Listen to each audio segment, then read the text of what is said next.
चोहीकडे येते आहोत. तर इथे आता रिंगण सोहळा पार पडणार आहे. तर या ठिकाणी तुम्ही पाहू शकता की मोठ्या संख्येने वारकरी हा रिंगण सोहळा पाहण्यासाठी इथं जमलेले आहेत आणि अक्षरशः टाळ मृदुंगाच्या गजरात इथं महिला देखील किती तल्लीन झाल्या आहेत ते आपण तुम्ही पाहू शकताय.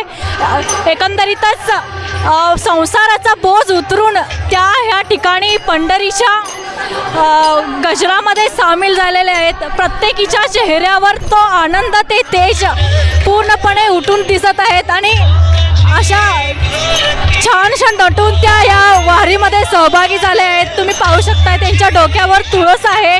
तुळस घेऊन त्या या एका रिंगण सोहळ्यासाठी अक्षरशः नाचत आहेत. फुगड्या देखील खालताना आपल्याला त्या दिसत आहेत. कुठे एक अभंग सांगावासा वाटतो.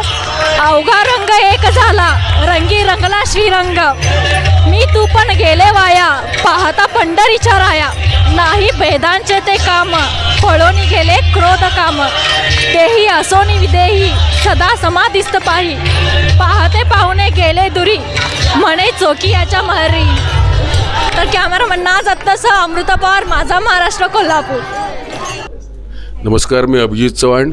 सर्व प्रेक्षकांनी माझा महाराष्ट्र या चॅनलला नक्की सबस्क्राईब करा. थँक्यू.